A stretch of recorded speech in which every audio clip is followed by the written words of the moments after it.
पनि हार्ने भयो आजको गेम चाहिँ स्पेसिफिकली भन्दैन इजी चेन्ज जस्तो देखिन्थ्यो तर फेरि स्टार्ट जुन हिसाबले भयो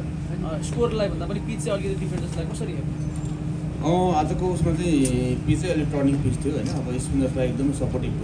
स्पिन फ्रेन्डली पिच थियो त्यो भएर पनि ब्याटरहरूलाई चाहिँ गाह्रो थियो आजको पिचमा अब जस ग्रिप भएको थियो बलहरू त्यो त्यही भएर पनि गाह्रो भयो त्यो स्कोर गर्नु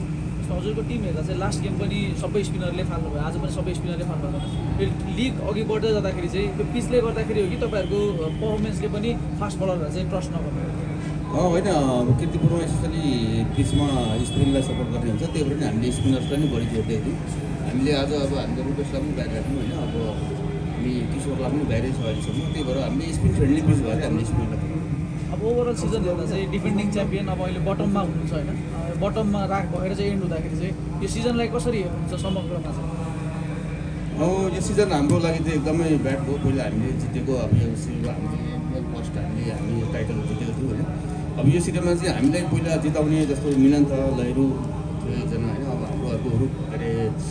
किशोर महतो अब ललित रातुलजी जुन हामीलाई पहिलाको दुईवटा सिजन यो एनपिएल फर्स्ट र पहिलाको नेपाल टी20 पनि हामीलाई जिताउने यही तिनजना थियो अब यही तिनजना योपालि हामीसँग यो टुर्नामेन्ट चाहिँ चल्नु सक्नु भएन र उनीहरू फर्ममा देखेन त्यो भएर पनि हामीले अलिक हामी लास्ट इयर र अहिले हेर्दा चाहिँ कोचिङ युनिट चेन्ज भएको छ तर तपाईँ त्यही सँगै हुन्छ होइन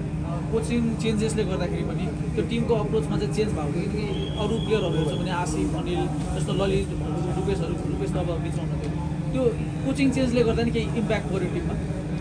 होइन कोचिङ चेन्जले भन्दा नि हामीसँग चाहिँ अब योपालि हाम्रो कागजमा हेर्दा लिस्टमा हेर्दा चाहिँ हामी स्ट्रङै टिम थियौँ होइन तर अब हाम्रो जुन मेन प्लेयर र डोमेस्टिक प्लेयरहरू चल्नुपर्ने डोमेस्टिक प्लेयर जस्तो आसिफ पनि चल्न सकेन एउटा म्याचमा मात्रै अनिल एउटा म्याच पनि चल्न सकेन र हामीले भने अब पहिला हाम्रो जुन किशोर महतो ललित राजवंशी जुन अब नेपालको राम्रो टी20 बलरहरू उनीहरू पनि अब योपालि फर्ममा देखिएन हाम्रो रिजनहरू चाहिँ त्यो कारणले पनि जस्तो लाग्छ इमरान ताहिर आउने कुरा थियो उहाँ आउनु भएन पार्नेल पनि इन्जोर्डहरू भयो अरू विदेशी खेलाडीहरू पनि जस्तो मिलान थामा जति प्रस्तुत त्यो भएन विदेशी खेलाडीहरू पनि स्टेप अप गर्न नसकेको कि जो एक्सपेक्टेसन भएको खेलाडीहरू होइन इमरान ताहिर अहिले टी10 लिग खेल्दै हुनुहुन्थ्यो होइन उहाँको पछि हामीले अब माथि रुखको लेभल नपुग्ने भइसकेपछि चाहिँ अब इमरान ताहिरलाई अब फेरि पछि दुईवटा म्याच मात्रै खेल्नु बोलाएर पनि हामीलाई हुन्थ्यो तर इमरान ताहिरको चाहिँ अहिले नभ्याएर पनि उसको टी10 सकाएर उसको टी10 सकेर मात्रै आउँछु भन्ने कुरा भएको थियो त्यही भएर हाम्रो लिग पनि सक्नु सक्ने हुन्थ्यो त्यो पनि इमरान ताहिर आउँदैन अरू प्लेयर्सहरू त अब राम्रो प्लेयर्सहरू छन् अब तर त्यही हो अब सञ्जय कृष्णमूर्तिबाट धेरै आशा थियो उहाँले दुईवटा खेल्नुभयो तर उहाँले पनि अब अरू विदेशी प्लेयरहरूमा सबै जस्तो पर्नेल र हामीलाई माझ मात्रै पनि अगाडिदेखि आइदिएको भ्याइदिएको भयो हामी यो टुर्नामेन्टमा हामी डिफ्रेन्ट टिम पनि हुन्छ जस्तो अब जनकपुर चाहिँ विदेशी खेलाडीलाई कप्तानी दिने पहिलो टिम बनेन यो बिचमा 3टा कप्तानी पनि चेन्ज गर्नुभयो मैदानभित्र मात्र होइन मैदान बाहिर पनि अब त्यही हिसाबको चेन्जेस देखियो यो विदेशीलाई नै कप्तानी दिनुको कारण चाहिँ के थियो विदेशीलाई भन्दा नि अब अनिल अलिकति क्याप्टेन्सी प्रेसर लिइरहेको थियो उसले आफू पनि अब क्याप्टेन्सी प्रेसर छ भन्ने खालको उसले त्यही भएर मैले पर्फर्म गर्न सक्ने खालको उसले जस कोसिस गरेर उसले भन्नुभयो त्यसपछि हामीले अलिकति वर्ल्ड ग्रुपमा अलिकति एक्सपिरियन्स भनेको अब पार्नेल थियो पार्नेललाई त्यो रिजल्ट पनि दिएको हो र त्यसमा भित्र चाहिँ आसिफ र लफ्टीले पनि लफ्टी पहिलाको सिजन खेलेर गइसकेको थियो नेपाली क्रिकेटरहरूलाई चाहिँ राम्ररै चिन्नुहुन्थ्यो होइन त्यो भएर आसिफ र उसलाई पनि त्यहाँभित्र चाहिँ विदेशीलाई दिए पनि तर हजुरलाई सजिलो चाहिँ अब आसिफ र हाम्रो उसले गरिरहेको थियो लफ्टी जस्तो अब च्यान्डरपुरलाई ल्याउँदाखेरि चाहिँ उहाँले अनाउन्स गर्दाखेरि चाहिँ लङ टर्मको लागि प्लान गरेको भन्यो त्यो फ्रेन्चाइजले होइन अब हजुर लगातार 2 वर्ष फ्रेन्चाइजसँग काम गरिरहनु छ अब अर्को वर्ष आउने बेला चाहिँ च्यान्डरपुरसँगको त्यो सहकार्य अब उहाँहरूले अफ सिजनमा पनि काम गर्ने जुन भन्नुभएको छ मधेसमा क्रिकेटमा चाहिँ त्यो चाहिँ कस्तो कुरा भइरहेको छ अहिले टिमसँग चाहिँ मधेसमा पनि हामीले गर्ने भन्दा पनि अब एउटा एकाडेमी भन्ने अब एउटा अवधारणा पनि आइरहेछ होइन सायद हामी निरन्तर त्यो एकाडेमीहरूसँग अब हाम्रै फ्रेन्चाइजबाट एकाडेमी खोल्ने एउटा जुन सोच छ र लगभग त्यो खोलिन्छ र त्यो अनुसारले नै हामी मधेस क्रिकेटमा चाहिँ काम गर्छौँ जस्तो केही खेल अगाडि चाहिँ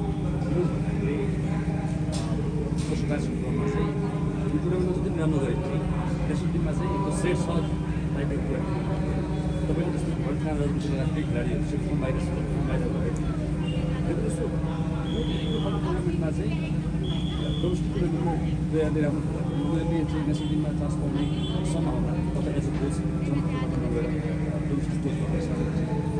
जुन भन्दाखेरि कसरी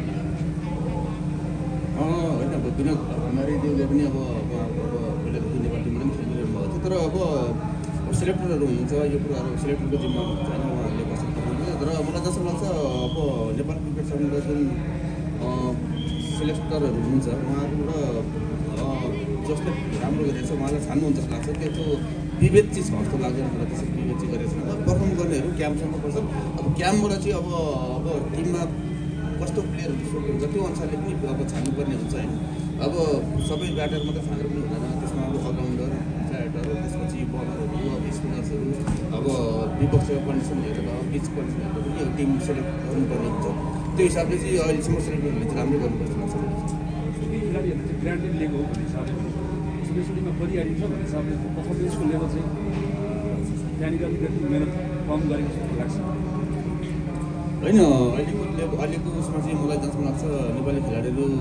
पुरुष खेलाडीहरू धेरै मिहिनेत गर्नुपर्छ होइन अब तपाईँले यहाँ अफ सिजनमा आउँछ टिम ग्राउन्डमा प्रायः जस्तो नेपाली प्लेयर्सहरू हुन्छ उनीहरू एक्लै पनि मिहिनेत गरिरहेको हुन्छ त्यो हिसाबले चाहिँ मिहिनेतमा चाहिँ कमी छ जस्तो लाग्दैन मलाई अहिले चाहिँ